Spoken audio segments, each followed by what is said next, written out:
What is going on, everyone? This is Ryan with the Loth-Wolf Podcast, and we are bringing you the 10th installment with our little show here. We have hit double digits, like I said last time, still haven't been canceled.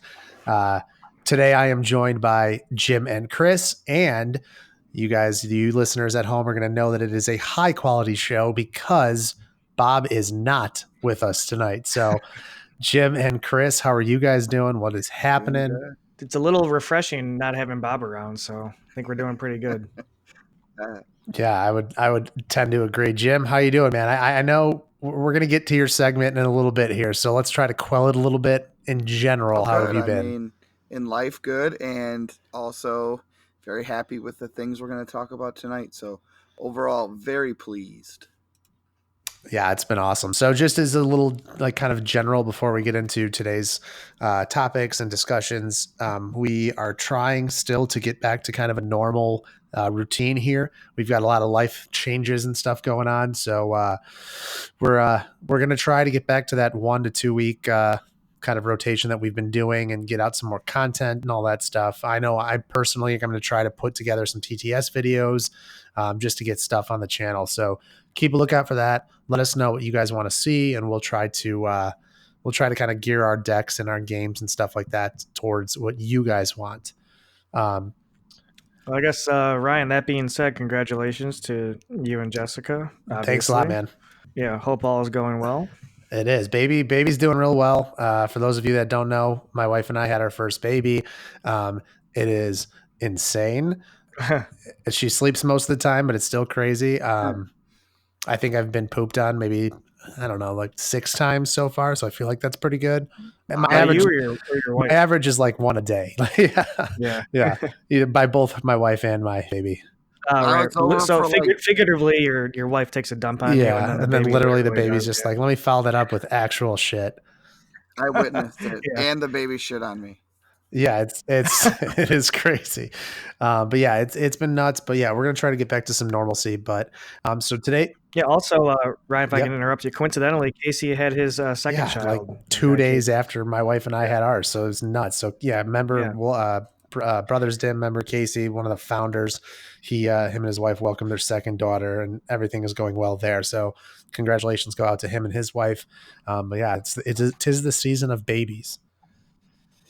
Absolutely. Mm-hmm. Brothers Dim, Destiny babies all over. So today we're going to cover some spoilers. There were only 4 since our last podcast, so that's not going to take a lot. But the meat and potatoes of today's discussion is going to be the balance of the force and the restricted list updates that we saw released yesterday, that we all kind of agree that we think it's going to have not only a significant change in the meta and how it's working, but also a positive change for the game as a whole. So that's what we're going to talk about. We'll, of course, end with a little bit of Idiot's Array hosted by James Welsh, and then we'll call it a day. So you guys ready? Fire away.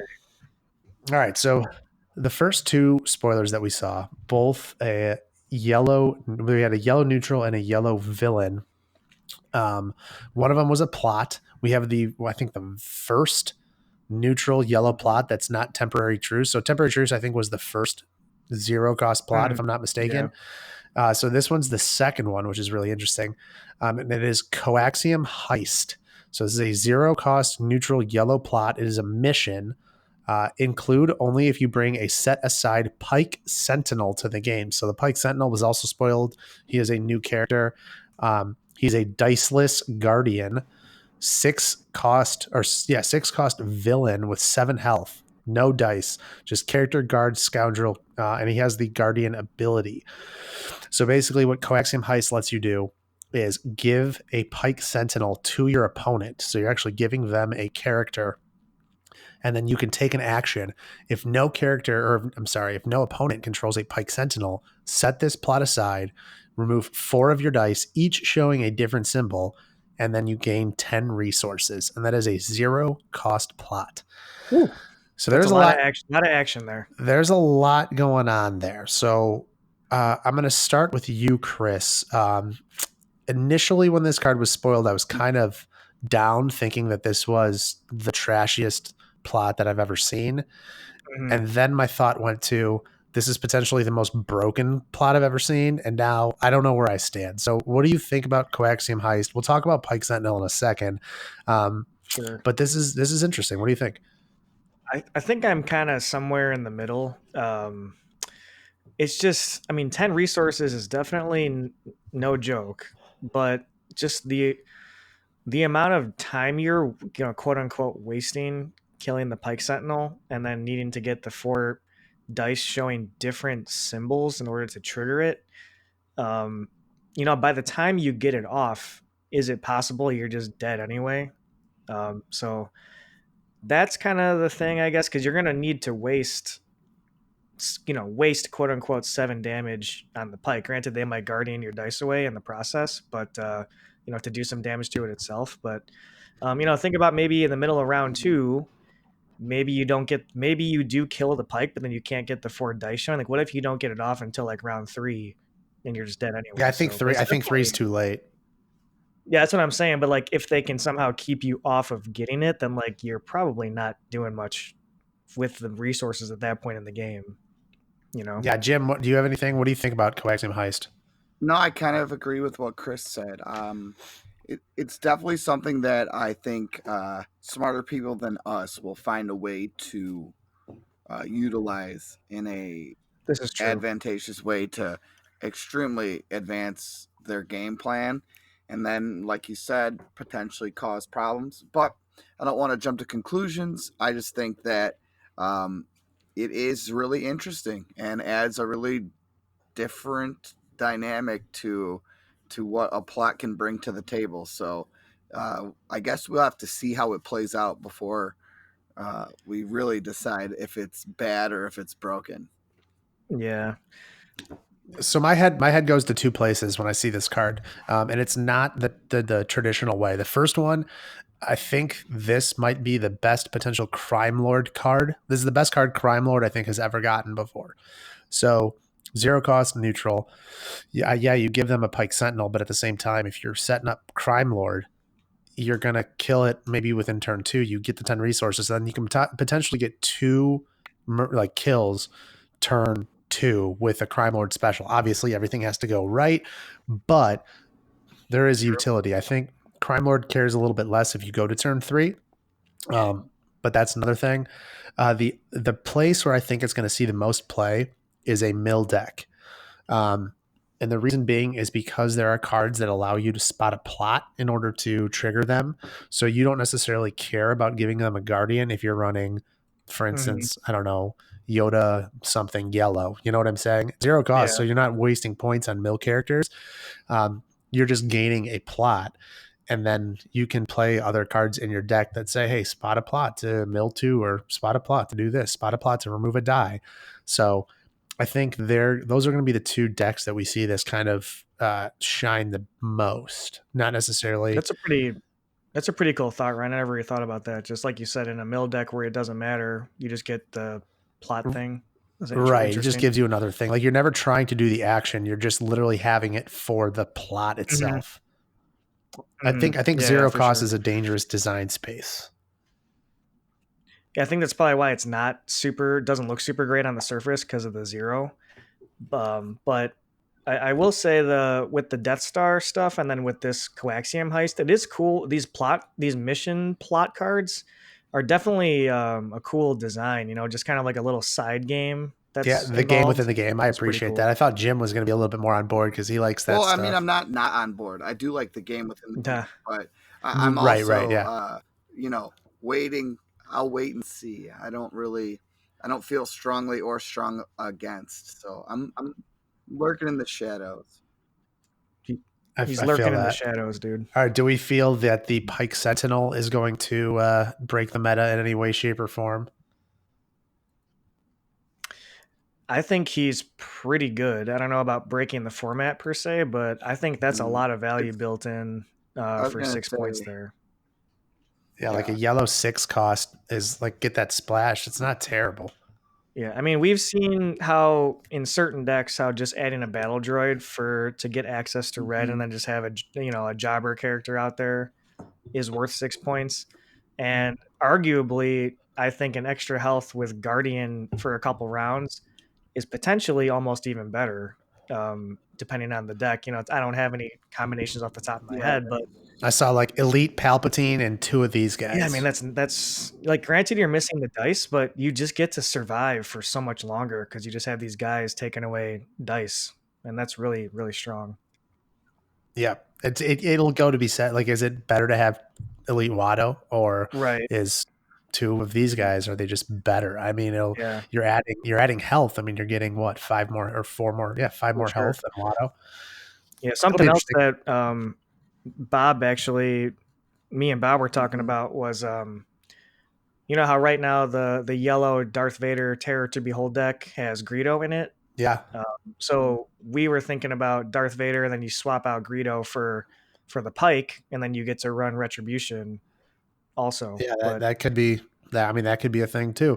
He's yeah, definitely but like you were saying, it's hard to weigh. Like, would you rather have the Greedo die or have the defensiveness of the for sure. Sentinel? It's kind of hard to Yeah, say. Yeah. Guardian's always in that awkward spot too. Like Chewbacca has Guardian, new Chewbacca, but like it's such like it was Mm, like an antiquated ability that no one kind of knows how to use it because it kind of went away for a long time.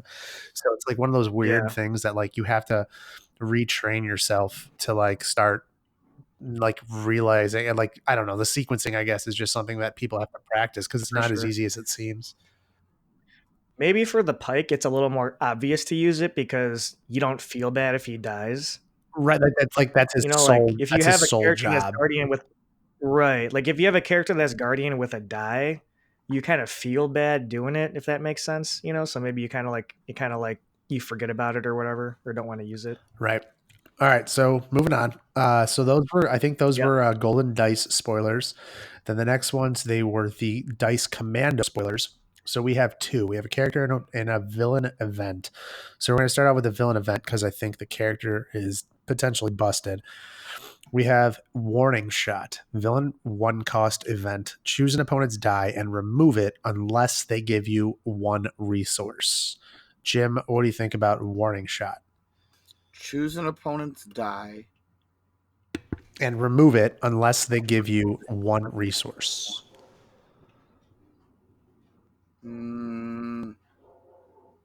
Hot take, won't get used. I agree. I think it's terrible. Yeah. Like, in a world where your options are, there's better choices for $1 to potentially either remove a die or make $1 back. I guess it can go in a deck that that I guess like keeps them off money or something. It's just It should be 0 costed. Well, then that would be pretty strong. You'd either remove a die or gain a resource for $0. I guess that's busted. Yeah. So I don't know. I can't see the utility in this card. Chris, can you counter us? Uh, I'd like to, but I don't really have a good argument to say that I think anything else. It seems okay. And I guess in Yellow Villain now with the bounty hunters, a lot of the bounty hunters do have disrupt. So I mean, maybe that's the angle there, but on the surface, like Jim said, right now before rotation, there's definitely better options, especially coming from villain yellow or neutral yellow that have some good spot removal. Yeah, I was going to say, like, this is one of those cards, like, if your local plays a trilogy event, you're like, what the hell? What removal do I have? And like this, or like a Yeah. draft, you're doing a draft, and like it's just like, hey, Mhm. all right, Warning Shot's Mhm. it. Like that's the only time. I don't see if Yeah. you're doing constructed and you have 3 or 4 sets to play with, even after rotation. Yeah. I don't think this is going in there. Yeah. It's a cool design though. Cool Yeah, design. it's fine. All right, now we get to the cool boy. We have Trandoshan Hunter. He is a villain yellow character. He has 8 health, so that's a little bit of a red flag. But he is 9/11, so they're doing the trend where non-elites can be, or non-uniques can be elite. Mhm. Character bounty hunter. He is 1 range, 2 range, 3 range for $1. Disrupt discard, and he's got a power action. Spot a downgrade to turn 1 of your bounty hunter dice to a side showing damage. Whew. Ooh. Yeah, it's pretty good. I It's pretty Why good. don't I think Why don't he's you so give good. us your us. You always come to us first. Why don't you go first? I like to get your guys' terrible takes, so then when I counter, it makes me look a lot better. Not a bad play. No, I love this guy. For 9/11, he's just 3 damage sides, and one of them's at 3. The 8 health is a lot to be desired, and I get that. Like, that's why he's 9/11, because if he was a 9 or 10 health character, his points would be jacked up. Yeah. But I like the potential. I mean, obviously, he's not going in any deck that's not running bounties, he's not going to be a part of. But he gives a really good aggro option for IG-88. And IG-88's kind of like in that spot right now where he's missing a partner. Nobody can keep up with his aggro. Well, this guy gives him his aggro, because now IG-88 has 4 character dice that all have potential 3s that can get IG-88's power action off. And also this guy can, if there's at least one bounty out there, this guy can just autofocus either his die or IG-88's die to that 3 to get that off. So I think he's probably better with that. It also gives Thrawn an amazing partner for an elite character. I think there's a lot of utility with this guy. And I think, the 8 health sucks, but I think he's so good that he'll be able to just die and go out in a blaze of glory when he has already done his damage before that 8 health really comes. Like, I think the positives outweigh the negatives. That's just my take. I think he's very good. I think there are going to be plays for him with a 9 option. I think he's a very strong 9 option. And I loved Hired Gun back when he was a thing. I played him in that Rex deck. So yeah, I can see this guy getting a ton of play. And I'm very high on him. What about you guys? Yeah, I think he's pretty good. That, like you were saying, that power action is really, really strong once you get that downgrade out there. I guess the clause to spotting a downgrade could be a little prohibitive, depending on how you build your deck. Maybe you don't automatically find one on round 1, but you'll get one that round 2 most likely after digging 10 cards. But yeah, that's really strong to autofocus. And then IG-88 is 17, right? He's 17, so you would still get that 2-cost plot. You can do the plot. Yeah, that's pretty good. So that's a lot of heat coming at you really fast out of the gates with that IG-88, this hunter guy, and then any means necessary. I like how it says spot a downgrade too. It's not even spot a bounty. So like, I know you're probably going to want him in bounty decks, obviously, and bounties are pretty much the best downgrades besides like maybe possessed, but you could theoretically run anything. Right. Yeah, for sure. Jamie, like the Trandoshan? Oh my gosh, yeah. I mean, like, you got everything you said, I agree with, but the interesting aspect is the 2 dice. Even though, like you said, the 8 health comes with a big risk. Sometimes when you're running somebody with a big boy, it doesn't even really matter what the health of the sub character is, because they're not going to go after them. But when this guy's chucking potential heat at you, he could close. Yeah, not even close. Like, it might make them get off of the target for a turn or 2 because he's so scary. Yeah, I like him a lot. I mean, no resource side kind of sucks, but I mean, when he's doing this stuff, I don't know if that matters, honestly. Yeah, you just play your gun and you just roll and hit him. Yeah. All right, so moving on to the 2 spoilers that were released today by iRebel. We have the Blue Ace and Torra Doza. These are both characters from, I believe, Resistance. Yep, I had to look it up. I didn't know, but yeah, she's from Resistance apparently. Okay, so Torra Doza is an energetic thrill seeker, apparently. She is an 11 health hero, 12-15, pretty steep. By today, Jim, she's your kind of girl, Jim. Yeah, she's anime girl. Jim's all about her. Yeah, but I've never watched that show. Yeah, have you seen her card yet? You'll be all about it.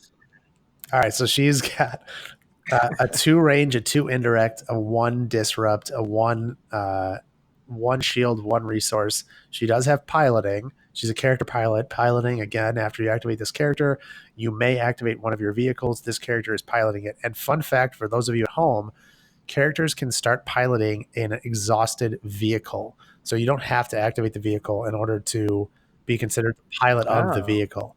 So I guess that's true. That is something that we need to keep an eye on, especially when the Slave 1, where if Boba or Django start piloting it, you do a damage. They can technically both pilot in the same turn, but that's neither here nor there. After this character begins piloting a vehicle, you may resolve one of that vehicle's support or upgrade dice. Torra Doza, what do we think?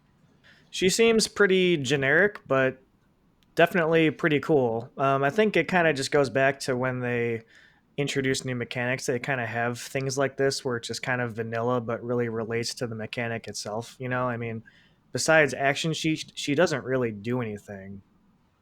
Yeah, like I was going to say the same thing. Like she's just so like there. But she definitely lets you get that die off without them being able to touch it. But you know, Faithful Companions works with her. Well, yeah. Since it doesn't work with 3PO anymore. But yeah, we'll get to that a little bit later. Yeah. But no, I think she's cool, and for maybe some newer players, it's just a nice gateway into the whole piloting or action sheet kind of world. The 2 indirect kind of sucks. Yeah, I mean the disrupt is also pretty underwhelming, but I think she's fine. Yeah, Jim, what do you think? It's not Blue Heroes. It's not Blue Heroes, so I know you don't care. First of all, the anime art is cool, but it does not fit for this game. Second of all, a lot of pretty blue hues, like the colors in this cloud. It is a beautiful background. It is a beautiful card. It is nice. However, aside from the way that the card looks and the weird stuff under her eyes, I don't really care for it too much. Like, if I'm going to be paying 15 points, I don't know if I'm going to go down this Torra Doza route. However, maybe I'll jump on the show and she'll be like awesome, and that's why she got a card, and she's the first one from that show to get a card. So like maybe she's cool. So who knows? I think BB-8's in that show. This is like Val, where I like unwrap it and it's like I couldn't even tell you what Val does. It's like, okay, I appreciate that you're a thing. I will never put you on the table. And that's it. Fun fact, I actually lost to a Val deck last night on TTS, but that's neither here nor there either. We don't have to talk about that. That's what you get. The Coaxium heist plot should say when you finish the heist, you get to kill Val. Yeah, you have to kill Val, and Enfys Nest is on your team. Yeah, yeah. All right, now the last thing, Blue Ace, which I can only assume is Torra Doza's ship. I mean, who else is going to be, right? If I'm wrong here, somebody will yell at me. This thing is a trash bag, but we're going to go and do it anyway. Support vehicle. Before you resolve this die, remove any number of resources from this support to increase its value by that number. After you resolve this die, you may place a resource on this support. It is 3 cost. And before you say, wow, 3 is pretty hefty, let me just read you these sides before you even say that, because then you're going to be like, wow, this thing could have been free and I wouldn't play it. It's a 1 range, 2 indirect, 2 disrupt, 2 shield, 1 resource blank. 3 cost, unique vehicle, Blue Ace. It is no thank you. One of the trashiest supports. It's like Palpatine's support from the Imperialis. Oh god, yeah, the Imperialis. Yeah. I do like that they have this placing of resources on the card. I would like to see them explore that mechanic a little bit more, like Sabalba style. Sure. But beyond that, the card itself is very underwhelming. Like Lando can get this out for a 2, and I would never even play it. Yeah.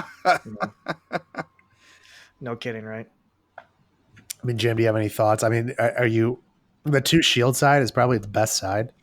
That's really all that I'm. So funny enough, I was like reading I was looking at the dice. I caught my eye, and then I glanced at that top left corner and said, for $3, get out of here. Yeah, you don't want to pay $3 for that. It's terrible. Like, it's just terrible. I mean, 2 disrupt is cool, but like, it's not even so. Like, if it was like after you activate the support, place a resource on it, like that would be that would be fine. I don't know. I mean, I know probably in a year from now this is going to win Worlds, and we're going to be like, "Damn, remember the blue ace?" Remember how stupid we all were?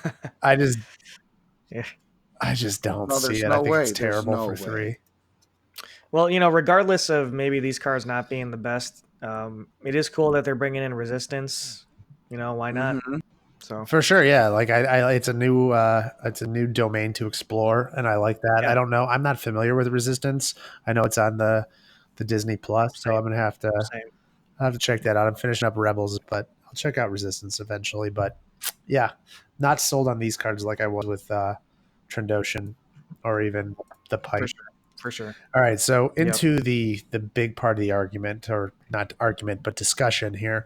The balance of the force and restricted list were updated yesterday, and Yesterday. we have probably the largest shakeup we've had without a set release. Would you guys agree with that? Is that a fair assessment? Top of my head, probably. Absolutely. Yeah, I don't really. Yeah. It's. I think this is probably the, in my opinion, and I know I share this with at least Jim because he was like jerking himself, text message to me Well, yesterday. PG. Just sorry. He was above the pants rubbing and via text message yesterday. But no, he was excited. I know, Chris, I'm pretty sure you're a creationist at heart too. So I'm sure I mean, there's no way to not be excited about this, Um, so it hit, not only did it hit all the big decks because they were dominating for far too long, but it also kind of freed up a lot of characters. This is the balance is the part that I was not expecting. Hmm. I don't know if you guys were. We knew that Delphis was going to get hit. We knew that droids were going to get hit in some capacity. And then if you're going to hit those two, you kind of have to hit Mill because Mill would just rise up. Hmm. But I was not expecting the balance of the force. So we're going to get into the restricted list first. So we have 6 additions to the restricted list. Yep. And again, restricted list, you cannot play these cards with any other card on the restricted list. So you can only run one of these cards per deck. So we have Arena of Death, C3PO, Droid's Day Out, Ewok Warrior, Military Camp, Order 66, and Rebel Trader. They were already on the restricted list. The key one to look out for here is C3PO. Hmm. Added to that, we now have Delve. We have Faithful Companions. So C3PO can no longer be played with Faithful Companions, and he is on Faithful Companions, and he is in the text of Faithful Companions. That's how broken FC was. Yeah. With that, they had to ban it from being played with the character that it references and that is on the page. Anyway, no answer. Resistance Ring. So there's the mill hit. No answer can no longer be played with Resistance Ring. Hmm. Feed, which is probably the most important addition to this list, and we're going to go over that. And then finally, Vader's Fist. So, I mean, there's 3 different decks, and then Feed. I mean, Jim? I'm going to start with you here. What do you think about the changes? You can pick either a specific combo or just in general. What do you think about the restricted list? Why is this good for the game? Whatever your thoughts were, hit me with them.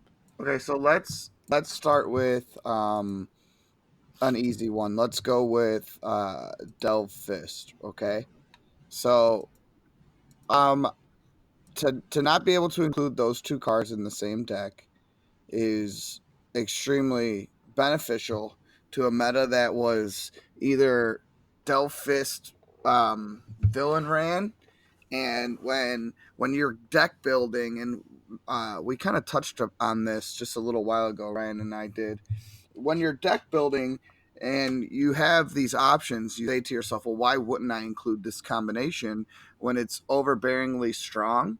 And so when you have a combo where you can get the most powerful card ever created for a discounted cost, you're going to use that combo and play that combo. And what it does is it limits your creative ability to flex on different things and still be competitive. And we even saw that happen in our local. And so I think that combination for sure needed to get hit. I know you have some thoughts on it too, so what's your gut reaction to that? To me or Chris? To you? Okay, so I love Vader's Fist in a sense that like I respect it from what it is. Like I have always stood by cards in any trading card game or any collectible card game or competitive card game. There should be cards that are just better than other cards, right? It's like the cycle of life. It's supposed to happen, and Fist is that card. Besides like Sabine, it's probably the best non-character card ever printed, Mhm. and it not even probably. I think it's the best non-character card ever printed in this game. To get it out for 5 seems like it is an earned thing, right? To get it out for 5, you get it out for 5, it hits the table. Like if you let your opponent get 5 resources and play this card, then you should lose. That's my opinion. So I didn't want this card to get banned. I didn't want the power action for $1 every time you roll it in. It's $1 like Maul Saber. Delve was just too easy. And the problem with Delve is that it wasn't punish. It didn't punish you enough, right? So like one of the changes could have been like Delve now says take direct damage for whatever support you play. Take direct damage or indirect damage for the cost of that support. So a Delve Fist would have cost you 5 indirect damage. That would have been more fair than just 1 indirect and then you play that thing for free. Fist should never have been allowed to play for free or for 3. It's just a criminal thing that was even allowed for as long as it did. So I'm glad that didn't kill Fist, and I'm glad that this combo no longer exists. Chris, what do you think about the Delve Fist? Yeah, thinking about the podcast we had last episode, episode 9, where we're trying to predict what they were going to do. It's kind of funny because I was leaning more towards a hesitant approach and kind of leaving the Delve Fist alone. But now that it's actually happened, I'm kind of actually, a little bit more relieved and kind of happy that they did, just because, like Jim alluded to, it just opens up some more deck building options. You're not automatically just going to jam this in every ramp deck that you have. But I think more importantly is the soft ban on Theed I agree. That's where I was going next. in Delve decks and in Fist decks. So last week I had mentioned that maybe they could give Theed a 1-point bump to kind of like soft ban it from most decks. And this is basically accomplishing the same goal for decks for the important decks that it was being abused in, which is the Delve deck and the Fist deck, the support deck. Because we all know, we've played against it a million times, the Delve deck, when they have Theed, it's just so easy for them to get can't to play 3. around it at all. You don't have to do anything. Yeah, there's nothing you can do. So I really like their idea to do this because it lets other decks place Theed still that maybe where it's not as, quote unquote crazy abused, but it's still really good value. So I definitely like the changes. And like you were saying, Fist for 5 is definitely reasonable. Yes, it's very good, but you also have to pay 5 for it. And you also have to have some money laying around to pay for those pay sides on the die itself. So All I right, think it's so I'm definitely gonna, pretty cool. as an aside here, I just said that Vader's Fist is, in my opinion, the best non-character ever created. In terms of top 5 non-characters, is Theed in the top 5? Oh, 100%. Absolutely. Yeah. I would almost say that's number 1.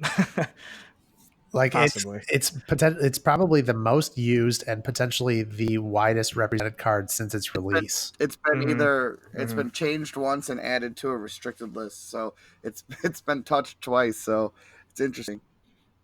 Yeah. Yeah, it's just a weird combination or weird concept that the battlefield is potentially one of the most broken cards in existence. Yeah. All right, So, really quick, it'll be interesting to see, beyond Afra, because Afra is kind of its own sort of thing with the, 000 and BT package. It'll be interesting to see if that Forlam, just generic rainbow ramp support deck, is still a thing without Theed. Because I'm gonna guess that they still want to play Delve or either Delve or Fist. So I'm not sure if that deck has as much gas in the tank now, with needing to choose between these 3 cards. So that being said, Ryan, you and I had talked about this. No Good to Me Dead is definitely no joke in the Grievous deck or with the Forlam deck, because Forlam turns on No Good to Me Dead round 1 automatically most of the time. So that's definitely the new something ramp to card, right? consider too. but that has a penalty. Like you're healing too. I know that the payoff is there. Like obviously you want to, but it's not just like Delve where you're taking one indirect on a character that you don't care about. You have to heal the opponent of 2 damage in order to get those resources. So I mean, yeah, it's a really good card, but it's not busted. No, I agree with you. I agree with that statement. All right, so Fateful is probably the next big one that we should talk about. Fateful being unable to be used with C-3PO. They were kind of aware that the droids were busted right away with putting 3PO and Droids Day Out on the list, and then people were just like kind of like, oh, well, Ewok ambush, so screw you. And now it seems like they finally were like, okay, this is getting a little bit ridiculous. Fateful is now not allowed to be used with 3PO at all. I had mentioned last cast that just give Fateful a 10 cost, like a 10 raise. But I think this effectively does what I wanted. Same difference. 5-die droids are still a thing. You can play 2 chopper, 2 3PO, 1 R2 if you would like, or 2 R2, 1 chopper, 2 3PO. But again, in talks of kind of like the Del Fist thing, 5-die droids is a lot more fair than Fateful Companion. Let me do things 3 times. Oh, here's 9 damage. Sorry. Yeah, I definitely think it'll be cool to see how 5-die, no plot, and nerfed Theed ramp decks. Yeah, you can't play Theed with 3PO anymore. Yeah, right. So, again, last cast I was kind of hedging on or wanting them to take a conservative approach, and similar to what I said about the last Delve Theed Fist, it is pretty awesome that they decided just to really just basically neuter the entire deck as it stood, and just really try to shake up the meta. So I think maybe they were thinking about some dwindling prime attendances and just maybe people with a bad taste in their mouth from the product delay, and then also combine that with the bad taste in your mouth from always playing against droids in the top 8. So they were just like, you know what, it's had its run. I know, Ryan, you said that it's had its run. Let's just get rid of it and let people play something else. I mean, yeah, the 2 big decks were, like Jim said, they were Hero Droids or Del Fist. It didn't matter the package. It didn't matter if you ran Forlom. It didn't matter if you ran Beckett. It didn't matter if you ran Jabba. It didn't matter if you ran any of those. It was Del Fist was the same thing. So Del Fist or droids. And this effectively just neutered both of them. I mean, like I said, 5-die droids is still going to be good. It's still going to be something that you have to test. It's still going to be something that you have to play. For sure. But it's not like it no longer feels like it's unwinnable like at times Hero Droids did or Del Fist did. Agreed. The last change that we have is No Answer and Resist Ring. They can no longer be played together. And I'm kind of taking up my like kind of title as the resident Mill player of the team. And in my opinion, this doesn't kill Mill. It doesn't kill Mill like Del Fist kind of killed those decks. This makes Mill a little bit more controllable, and it makes the Mill player have to make some tough decisions. My heart and my head, if I were to play a Mill deck coming up, I would probably field No Answer over Resistance Ring. I think No Answer is more important, or the threat of No Answer is more important at least. But this definitely does make Mill, that combo, a little bit less OP. So I appreciate the change, but I don't think Mill is dead. No way. Just by getting rid of this combo doesn't absolutely kill it. And we're about to get a new set. So, I mean, we could be, a lot of these changes are happening right now at a time where maybe Mill is not, running the roost, but it just kind of, like you said, they're getting rid of the combos that leave a bad taste in players' mouths and appeasing to the masses who have voiced opinions about possible combinations. So No Answer could be a card that really could leave a negative impression on someone if it's done to them over and over again with the Resistance Ring. Yeah, it definitely feels awful when that happens to you with the Resistance Ring. So like you said, Ryan, I think I I don't think it kills the deck. It just takes away some ridiculous high ceiling with a 2-card combo. So are we in a position now, and Jim, I'm going to start with you on this one. Are we in a position now where the restricted list is getting a little bit too big?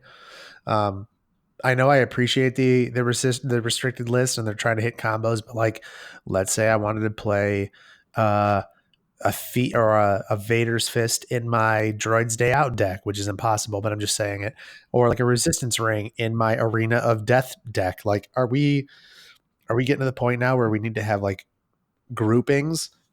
Like, I know some card games have like local, so like you can't play, they would section it off and say like you can't play Delve with Fist, you can't play Resistance Ring with No Answer, but you could play Delve with Ewok Warrior or something like that. And then you would have a global banning where it would be like Feed Palace cannot be played with any of these cards. You know what I'm saying? What do you guys? That's interesting. Like, what do you think about those types of like bans? I think right now, for me at least, obviously none of these combos, like I'm never going to play Rebel Trader with Delve because it's whatever. But the intended ban was you can't play Rebel Trader with Order 66. So like, are we going to have to eventually get to that type of local and global banning, or what do we think? I'm going to let Chris take this because he's got more card game experience. I don't know. I mean, after next set, we're going to rotate standard anyway. You're not wrong, yeah. Some of these cards are going to go away. And I actually read the article, or I didn't read it, I skimmed it. I should be honest. I skimmed the article that Jeremy had put up, kind of explaining his decision or the team's decisions about, the restricted list and such.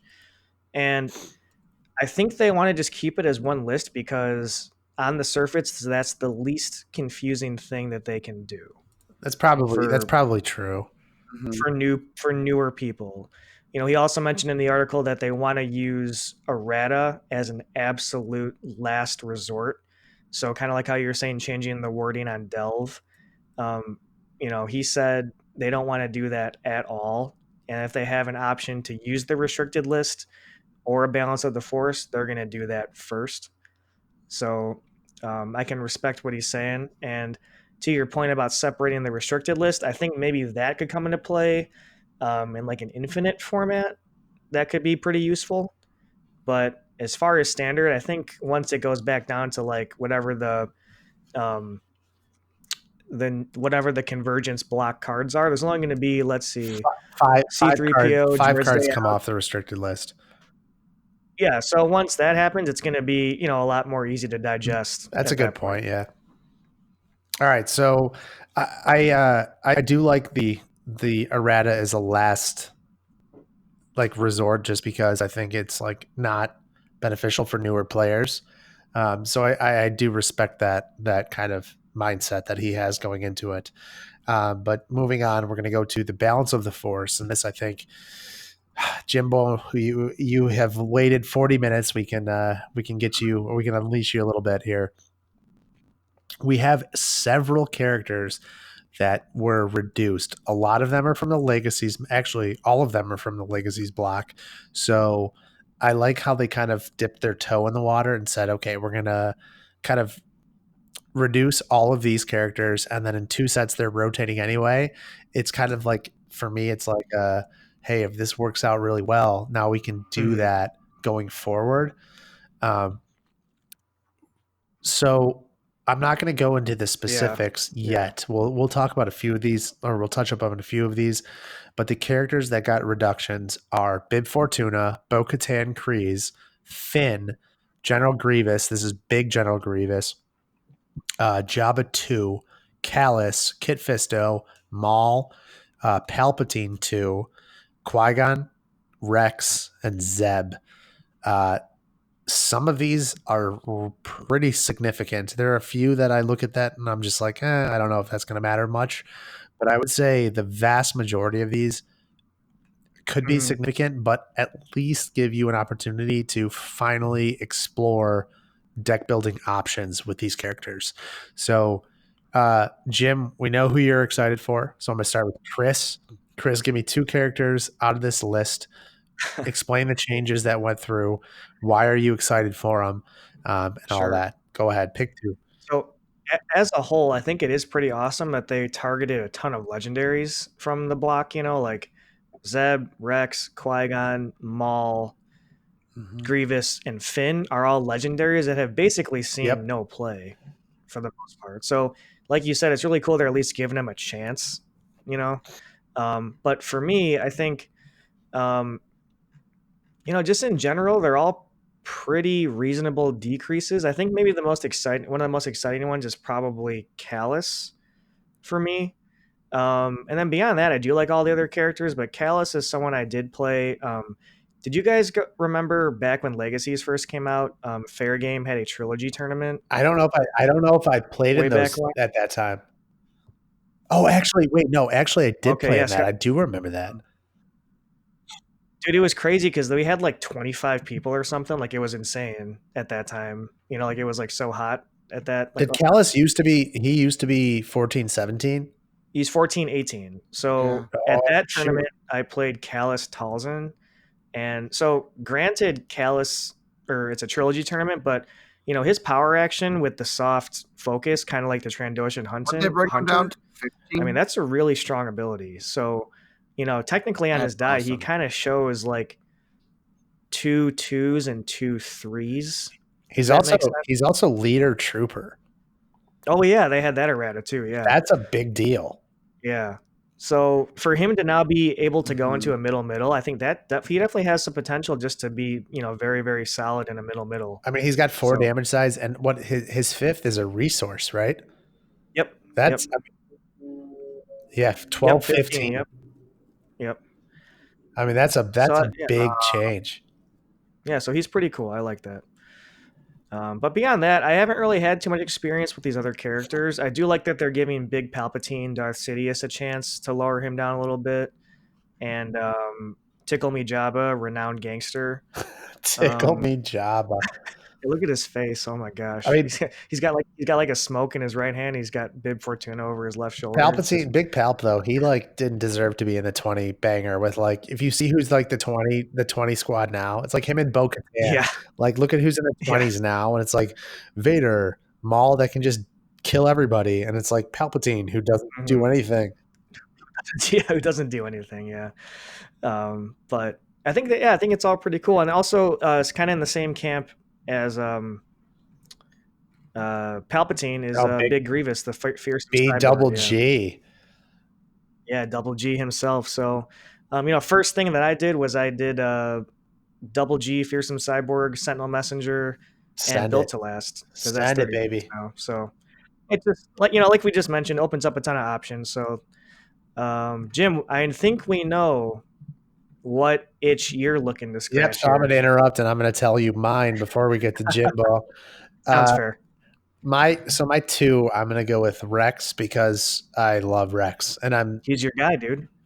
he is my guy, and I'm so excited. I think I mentioned it last podcast. I've been playing a lot of Rex lately, but I was Hmm. doing 2 Rex, 1 clone, 1 Satine, and this reduction. Again, I don't think Rex is a world beater. I don't think he's going to be winning worlds this year, but it does allow you to run 2 Rex, 1 clone, 1 die, Old Man Han, which is a little bit more Ooh, aggro, and I think gives you some good options. So Rex, I think, could be in a good spot as well because Theed being like now kind of potentially eliminated.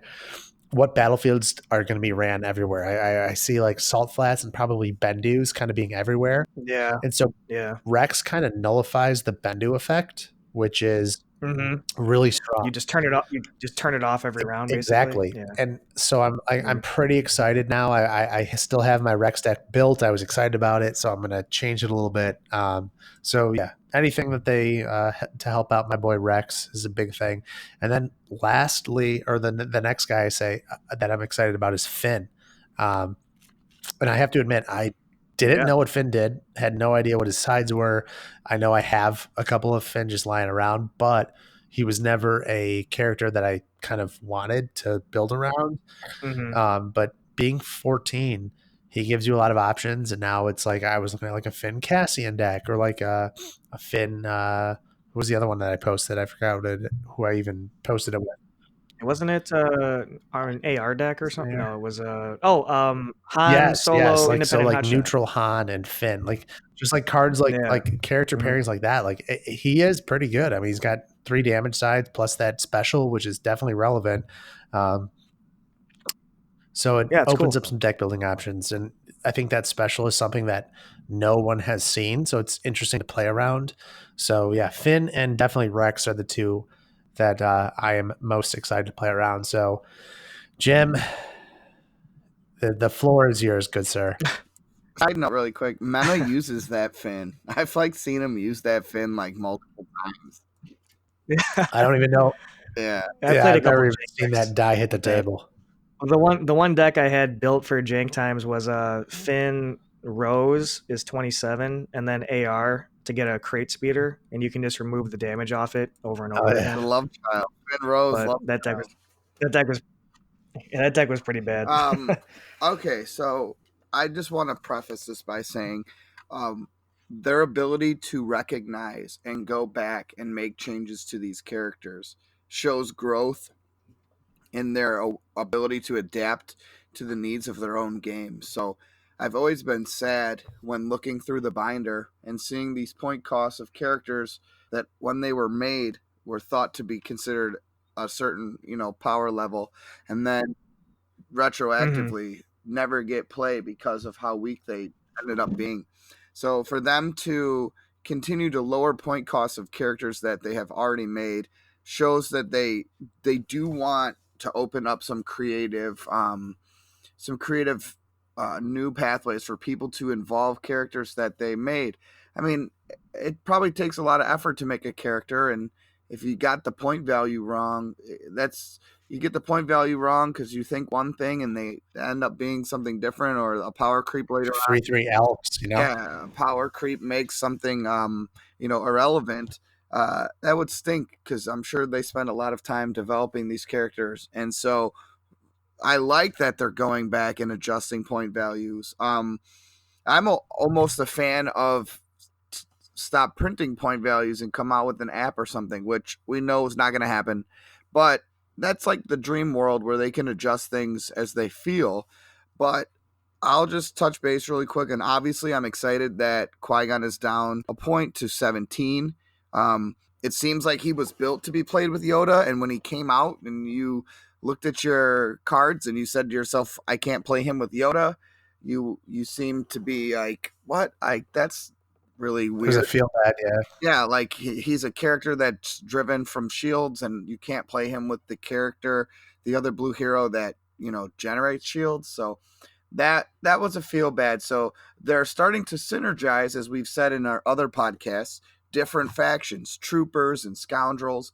They did some adequate service to the blue hero by allowing Qui-Gon to fit point value wise with the Wizened Master Yoda, so that people can have kind of a Jedi driven deck that's shield based but also potentially could work.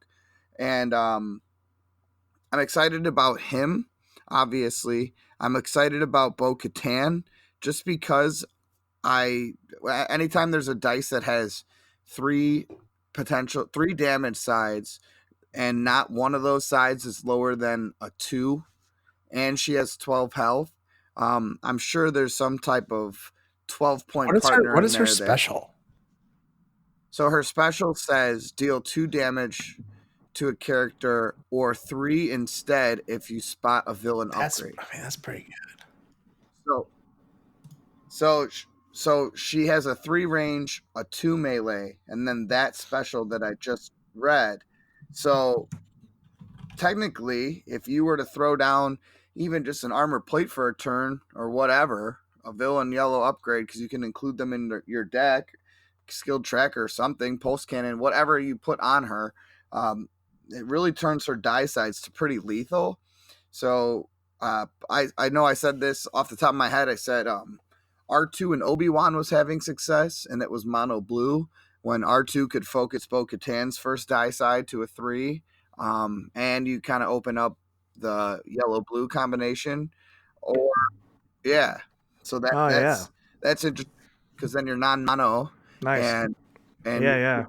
And villain, yellow Yeah, villain and yellow upgrades. villain upgrade. So you can kind of use that to your advantage. And then Ryan brought up Bo-Katan Bale. He's a good support character for a big. And then with her being at 18, you could go. I couldn't think of. Oh, it was Han, independent. Old man. Not the independent hotshot, but the older guy we just got, old man Han. So she's got options now, which really is interesting because I always thought when you see a die that screams aggro, like she's pretty strong. That's a better die side than a lot of people For sure. have at 18 points. I'm gonna say So- like, you know, like we're not That's true. touching on Yeah, all that's these true. characters like specifically, and I mean if you guys want the RRGs posted and all that stuff, but like Zeb being 14, he got a 3-point decrease as a yellow. Like easy pickings has never been on longer with him around, and yellow sticks has never been a thing. Maul being a 2-point, like the bad Maul. Yeah. Now I know one deck popping up is Maul DJ. That's going to be annoying as hell to play against. There's so much. I think the best thing to come out of this, and I know this is like what Jim's like the most excited about, is just you can take a look at any of this stuff. So like nothing's figured out anymore. We're getting a set in a month, but like there's nothing figured out. Like a second ago, it was like, okay, I'm gonna run Del Fist. I like this one the best, or I'm gonna run Hero Droids because I can play it.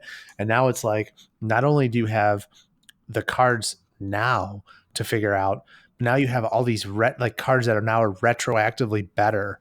That okay, is Maul or is Bo-Katan Bale? Is that the best deck in the meta? Like who knows? Like we have to test it now. We have a prime in like 3 weeks coming up. Am I going to play against Finn, Han Solo? I've never seen that combination before. How do I play against it? What do I do? Who do I target? Like there's just so many things now, and I think that's what is really cool about the balance is that it made so many different decks viable. Or you just have to be aware of all these characters that at before it was like, okay, no one's going to run Zeb because he's trash. Now Zeb's a real thing. Yeah, I'm really impressed by their decision to do this. So hopefully they continue to adjust things as they see fit. Anybody else, just for one last reference, want to toss anybody else out there that they look at and think to themselves, I could see myself trying something new?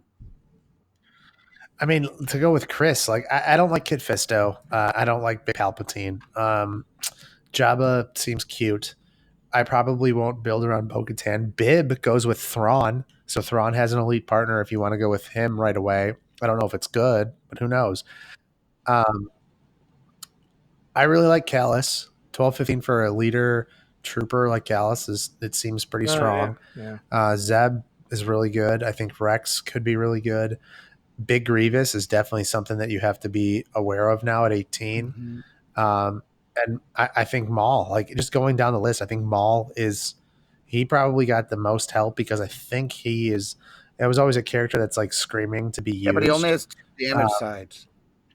Correct, but with like DJ, like I think Maul is specifically good with DJ. Because you remove him, he removes you, and do damage, and it's just a free damage. So, and DJ has 2 damage sides too. I think Maul DJ could be a very like relevant thing. That's cool. Yeah, I probably won't dive in. I will say this. I think of all the characters that got reduced, I think Qui-Gon benefited the most. Qui-Gon was a good character at 18. Like, you look at Maul or Callus. Like, Callus wasn't a good character at 18. Qui-Gon was a good character at 18, and now he gets a reduction. I think Qui-Gon has the most space probably to be not necessarily broken, but he has the most to gain, I think. Was a good character is an interesting statement, but now possibly based on future, he's got one more set before he gets rotated out. Based on future set and him going down a point, could he start to see competitive play? So he was always a good character, awesomely designed, fun to play, but you never saw him really in the competitive scene because he just didn't take it to the next level, or he never had enough juice. Once he died, your game was over. So maybe now is he viable to be played in a competitive way? Will be really fun to see. Yeah, Bobby Sapphire played Qui-Gon at a couple of primes, and he posted about it. And I think he ran Yoda Bitter Rivalry, I think. Maybe Yoda Solidarity. I can't remember. And then he played Yoda or Qui-Gon Ayla, and he did really well with Qui-Gon Ayla and not so well with Qui-Gon Yoda. But he said, I maintain that Yoda is the best partner for him, and he's basically like, if you start with Bitter Rivalry or the penalty of Solidarity, it's just not fair for you. And I think without that restriction, I think we see him actually have competitive play. That'd be awesome. All right, Chris, any parting thoughts before we get to the Idiot's Array? No, not really. I just think I think Jim mentioned this actually. With the Zeb reduction, it's interesting that for one more set we are getting Sabine, and so if there's anything with maybe Sabine and Zeb or something like that that can go together with the Spectres, it'll be kind of cool to see when the rest of the set gets revealed. Yeah, I mean, yeah, with him, Ezra, the Ghost, and all that stuff, he definitely that's actually a really interesting point. Like he's getting hit right before there seems to be some sort of Spectre support going on. So I wonder if that was like an intentional thing, or if they were just like looking. Like on the surface, though, his character doesn't really seem like it fits into that whole Sabine, ghost thing. But just the fact that he also has the Spectre subtype, so we'll see. Yeah, I mean, it is. He's vanilla, but the ability to resolve his dice as either or is really interesting. Mhm. And It gives you deck building flexibility. Yes, he can go with stick deck or a range deck. So I like it because when I look at him, I say to myself, okay, for 14, you're getting an awful lot of health. Obviously, no one likes a pay side, but you're getting a really tanky character. And so you could pair for 14, man, that's not even your big. So there's a shot. AR, baby. Yeah, there's just a shot that you're pairing him with someone else that could really, really do some things. So I'm really, yeah, Mena, that's a good point, especially with them releasing, new Spectre cards and them seeing like Ryan said, like giving Spectres an option. So maybe that'll be fun. Ladies and gentlemen, it is now time for America's favorite game. We have Idiot's Array, hosted by Jank Ass Jimbo. That's funny. That's what I named myself today. That's in the true. Zencaster. That's why I did it. All right, so in the spirit of them adjusting point values, can I interrupt you and automatically say Bob got last place today? Hey, it's a win for everybody. Hey, each hit, Bob. Here we go. Like you count his past couple, he's been just not good. Take that L, baby. All right, I'm gonna tell you, I'm gonna go with any character ever made. First of all, I will tell you the set and the faction and the color, and then I'm gonna read you their point value, and I want to see if you can tell me who it is. Since point values have been adjusted, the game will be all about point values. Man. So don't worry, stealing will happen if you think you know it, and that person gets it wrong. Someone else can steal since there's only two of you, and we'll just once we feel like we've done a good amount and had some fun, we'll move on. Right. So close your DBs if you got them. No snooping. Here we go. We're gonna start with Ryan. Ryan, I know that you've played this character. See, I'm even going to be nice and say things Appreciate like this. that. Okay, this character is a yellow villain card from the Legacies block. Empire at War. Wait, Point hang on. cost. Legacies Empire War? Like, I mean, not the Legacies block. I'm sorry. The Awakenings block. Empire at Swerving you, War. dude. Dude. Point cost. 13-17. Huh. Yellow villain. You're telling me what they Awakenings do or block. no? Empire at War. No. Point cost 13-17. If I told you what they did, you'd Empire get it. War, and I've played this character before. I know for a fact you have. Yellow villain. How about this? Pick a number 1 through 6. Obviously, don't pick 6, and I'll tell you that side of their dice, and that's the only extra hint I'll give you. 5. That's a weird side to pick because that's a resource on like 90% of cards. Yeah, but it could be a special. Yeah, that's true. It's a resource on this character. Damn it. All right. 13-17, Empire War, yellow villain. You've played this person. Man. 5, 4, 3, 2, 1. I don't know. I don't have a guess. Okay. Chris, do you think you know who I'm talking about? I don't think I do. Okay, so I will give the answer to the people.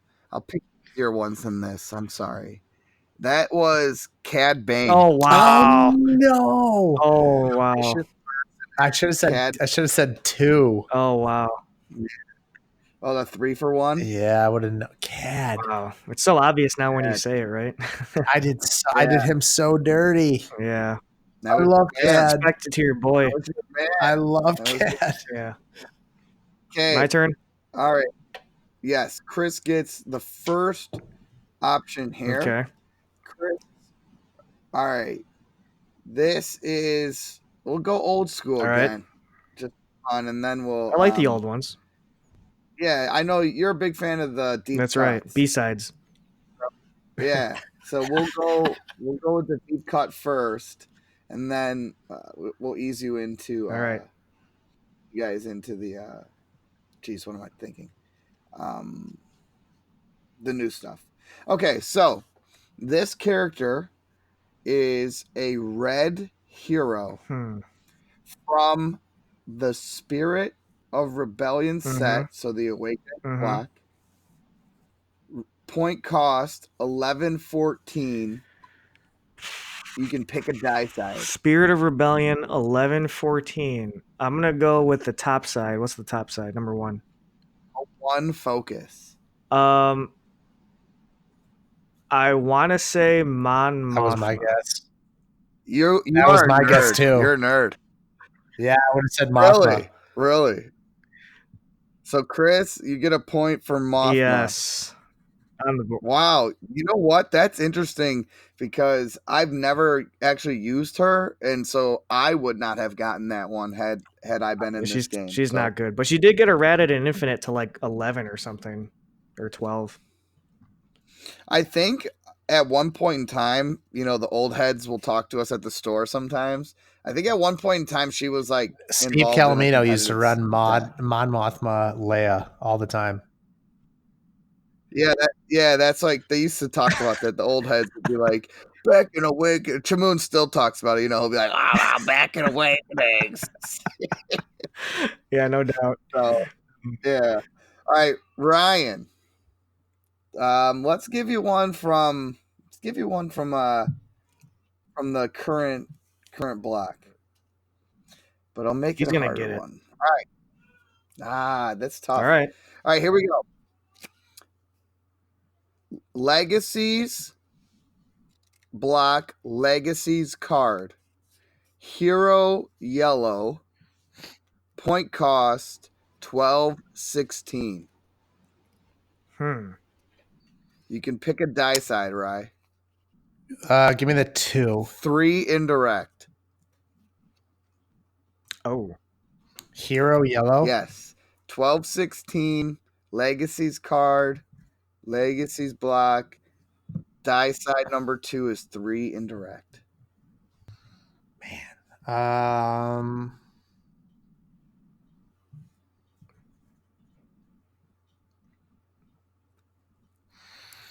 Chris, take it home. 1216. Yes. Saw Gerrera. That is correct. Mena, when it comes down to the meat and potatoes of Destiny nerdiness, Mena, We're killing it. Mena knows like every card. It's pretty insane. That just kind of shows you how much of my downtime I spend looking at this stupid database because I'm so busy. And then just keep building yellow or villain mill, baby. Okay. Yeah, right. I know every character, and Sly Moore is one of the best. Meta breaker. Okay. Is it my turn Yes, it is. So now? I get first go? All right. this character is a blue villain from the Okay. Awakening set, Awakenings card. Ooh, man. Old Okay. school deep cut. Yep. Point cost 11-15. You may name a die side. 11-15 Awakenings.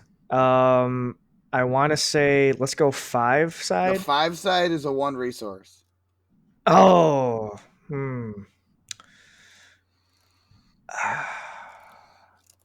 I was gonna say Kylo, but I think Kylo has a special. So 11-15 you said? Villain blue Awakenings. Resource. I do not have a guess. I'm gonna guess Quinlan Voss. Oh. That's Not so close. Voss, So not- close. It was Count Dooku, the one who Oh damage. man. You can discard the card to give him a shield. I think Quinlan might be 11-14, but that was my guess. Quinlan's from Empire at War. Oh, is he? Yeah, I don't know Yeah. anything pre-Legacies. Damn it, Dooku! I should have said that. I'm a You do, though, scrub. right? You do. I know some stuff, but like Legacies is when I dove into the game, so like that's when I started studying stuff. Okay. Studying, hitting the books. Yeah, you know? yeah. All those 3/3 elks running around. All right, ready? They're Time for banned like now. a semi cookie for you, since get you on the board. Don't give me a semi-cookie. Well, it's not. I said Give me semi. Tobias All right. Beckett. All right, Ryan. Here we go. Yellow villain Tobias Beckett. across the galaxies. Tobias Beckett. Oh my god. Point He was way cost before. What, 15-20? 15-20 yellow villain across the galaxies? Yes. The first die side, please, Alex. 2 melee. Yellow villain. Yeah, am I the only idiot here? No, I don't know it either. Well, you are an idiot. That's but fair. Yellow think I villain. know it either. 2 melee. villain across the galaxy. 15-20. 2 melee is the first side. Oh, I think I got it. Oh, that puts the pressure That on it even more. sucks. Yellow villain. Ryan, you're overthinking. Think about it. What He's yellow villain is that high in standard right now? I'm like tilting not off. in a good spot right here. Hang on, let me tank it real quick. Yellow villain. Literally, I have The baby has drained all of his drain power. From I have lack no of like sleep. thought process. All right, if you don't think you can pass get it. it, you Yeah, can I could pass do it. I could do it. Hang on. Yellow villain. No, shut up. I got it for sure. Dryden Voss. Hey, it is. Oh Jesus, I'm like sweating. Hey, nice work. Oh, we got there. That was. You got there, dude. He cheated on that one, No kidding. Well, like you I'll give don't think of Dryden for his melee. That's the thing. I know. You think about him special. All right, Chris. Yeah. Let's see if I can trick Chris. He's been Yeah. on. I know I got you once, but I want to see if I can trick you for somebody that Ryan would be able to steal. You know what I'm saying? Okay. Like Don't one that set it up. Don't treat me like a Okay. scum. not treating you like a scum, but I want it to be like decent at least. Like kind of Yeah, I just want to kind of like You fuck you over. It's fine. Just all right, You know. all right. Stop. That's not to Here we embarrass go. you. Yeah. Oh, that's too easy for Mena. I look at I'm looking at the list of cards and I say to myself like, has Mena used this person? And 90% of the answer are yes, because he's built with so many different. Give him Blue Hero. He doesn't play Blue Hero. Yeah, he really does. Yeah, he doesn't really play Blue Hero too much. That's true. Which is very true. That's true. I'm gonna get it anyway. Let's try. Oh man, let's go with. Now look at us. All right, ready? We're stumping the host here on this one. It's blue villain. Yep. Empire at War, so it's the Awakenings block. Point cost 11-14. Okay.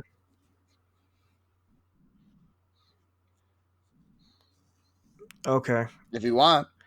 Well, do I get a die side here? 5? Okay, so it's not Voss. Does Voss have a special? It'd be kind of weird if you gave me Quinlan Voss. Yeah, he does. Empire it's at the thing War. about the hand size, right? Yeah. Yeah, deal damage to a character equal to the number of cards you have more in your hand than your opponent. Which is jank as hell, and I love it. Let's see. 11-14. Blue villain, Empire at War. I can't even think of any blue villains from that set in my head right now. No. One resource side doesn't get me anywhere. So I went all in on the 5 and got nowhere. Yeah, pass. I got nothing. Asajj Ventress. Oh God! Why just take your time. I got so excited. I know it was the 7th sister. Oh wow! I never would have gotten that shit. Wow. Yeah, but you saw the table all the time. But everybody has a 5 resource side. It's true. Yeah, I know, but you could have asked for one too. I would have maybe served it up. You just changed the rules. Well, that's a good one though. 7th sister, Boba 7th sister, man, that was a deck. Yeah, that was all over the place. Yeah, Steve Bro TK. Yeah, that's soft. Steve's beaten us all with Bro TK more than once. That's for sure. All right, Ryan. Yellow villain. Current set, Spark of Hope. So don't mess it up or you look real bad. Real bad. Point cost 10-13. You don't get a die side. What kind of trash is this? You're trying to make me beat? Fine. You can get a die side. You get a die side, but it's from this current set. So yellow villain 10-13. This current set. Yellow villain. Think. Yeah. 10-13. You could get a die side. It's only fair. I mean, there's not many villains. This set. We've got. Yeah. No. Boba. Forlom's 15. Not Boba. Forlom's 15. Jane. It's got to be Zuckuss. It is Zuckuss. Nice job, Brian. I did not know that one. I did not know that one. All right. Last round, 2-2 is the score. Oh, baby, here we go. Double Jeopardy time. Crown a champion. All right. Mena. Yeah. I'm going to say, you can tell me, do you want standard or deep cut? Deep cut. Wow. He goes not even caring about challenge. it. On the last round to say, come at me, bro. Yeah. Come at me. You know what? Next Bob level. can't even play. So all right. He already lost. He already lost. Yeah. Who lost? Bob. Yeah. Yeah. Jabroni. Wow. All right. He's the biggest loser for sure. All right. Yeah, he lost already. But like every time, right? Like yeah, no doubt. Not even close. All right. What do you got? If you get this, I'd be pretty impressed. All right. All right. Red Hero, Okay. Empire at War, Okay. point cost 912. Empire at War 912 Red Hero. And you can get one die side. Give me the top, please. Number one. One range. One range. Empire at War 9 what? 12? 912. My gut reaction is Snap Wexley. Ooh, incorrect. Admiral Akbar. Ooh, incorrect. No. Answer was Hera Syndulla. Oh, jeez. Era. Should have went for the 5 on that one. All right, Ryan, for the dub, you could pick deep cut and keep it gangster, or I have to beat Chris in the gangsterous way. Like, I'm not gonna get it, but I have to do it. Yeah. Okay. Deep cut, respect it. Man, Harrison. Respect it. Yeah. Respect it. All right. Akbar was from All right, Awakenings. dude, I'm dying right now because I love this. All right. All right. Blue Hero. Pass. Blue Hero. Spirit of Rebellion. Wow. That doesn't help me at all. 1216. You get one die side. 2. That's actually a good choice, though. The 2 side on this is +2 range.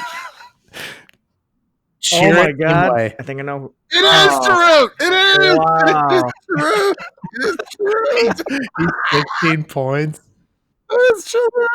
They wanted 16 points for this die side. What's his? He's got a +1 melee mod side, and they wanted 16 points. What's his ability?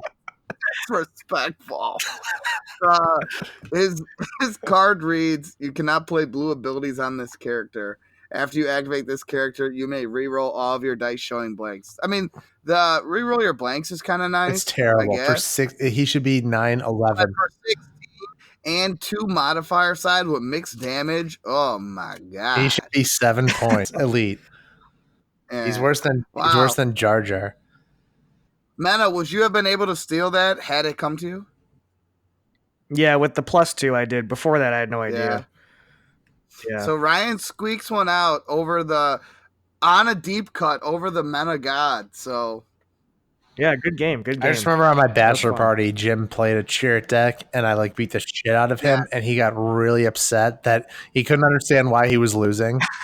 Yeah, I lost to Kylo Tolson. Was like, why do I even play this fucking game? This is a stupid game. Why am I playing? And then you look at Chirrut's card, and you're like, yeah, come on. Yeah. All right, is there anybody, just for funsies, is there anybody obviously a character that you off the top of your head, for a fact their points, not current, that you played all the time, that is kind of like a sleeper, anybody you used to play and for a fact you could be like, oh, I know that person was XYZ. I could tell you Rex. No. I could tell you his die sides just because I played him so damn much. But I mean, maybe Luke too. Luke 3. I think Jim. Can you tell me if I think Awakenings Leia Organa was 16 points? No, she was red. Was she yellow? She was red. It was the Hoth shooter Leia. So it wasn't General Organa, it was Leia Organa, and she was red. Yeah, Red Hero Awakenings. Okay. What do you want to know? How many points? I think she's 16, 12, 16, I think. 12, 16. It was Leia Akbar was the first red aggro deck. I think Akbar was 14, I think, at that time. Admiral Akbar was 10-14. Think about that for 30 points. Value. That's insane. And Akbar only has 9 health. I remember the first tournament I went to, I played against Tony round 1, and I I was playing Akbar Leia, and he was playing Rainbow Nines. Did you just get blown off the table? He destroyed me. It was ridiculous. I still vividly remember that. I was getting smoked. Like, okay, I'm gonna go play 3-3 Elks. Yeah, and Tony just whoops my ass. He's like, "Welcome to the store. Hope you come back again." So funny. I was gonna say I know Maz, the old Maz by heart because I used her so much with Obi-Wan. Oh yeah, Obi Maz. Yeah, we played that 8-11, dude. I'll never forget old Maz. Second place store champ Chris with Obi Maz. Garlet's taking me down like a jerk. Beating you. Yeah. Well, that was fun. What was it, like a 5-person store championship or something? Oh, that one place. at that's what I lost Game to Aldo that game. Yeah. Oh yeah, well he you with like Django. Django. The one deck that he teched against my deck. Against you, round 1. That was good times. You just took a misbeat. All righty, ladies and gentlemen, thank you guys for listening to this edition of the Loth-Wolf podcast. As usual, if you guys have any feedback, please let us know in the comment section or anything. And like I said before, if you guys have any videos or any matchups or anything that you guys are requesting for us to kind of feature on the channel, we are wide open for suggestions and ideas. Right. Go ahead, Jim. You're disrupting my conclusion here. What? For good reason. Sprinkle a little bit of that hype sauce on what might be coming soon. What do you mean? You know, that sauce. About sprinkle some of that hype sauce on what might be coming for your boys. Oh, that is. Are you talking about the Loth-Wolf Pack here, Jim? As you're disrupting. All right, so we have been in touch with Parker Simpson. He's done a lot of artwork throughout the Destiny community, whether it was cards or mats or anything like that. He has designed some Loth-Wolf Pack gear here. We have mats coming in, and we have a logo that we're going to probably make some T-shirts with and feature everywhere. And so for our 27-person following, keep eyes out for that. We're hoping to kind of start featuring our own logos and stuff like that, and potentially even getting into selling off some shirts, or at least giving shirts away. Probably won't want to buy them, so giving them away. But keep an eye out. Parker Simpson worked with us. He did an amazing job, so we're really excited for those to come in. But as usual, as for Jim and Chris, and thankfully not Bob, this has been Ryan with the Loth-Wolf podcast. Thanks for listening. And until next time, Loth-Wolf Pack out.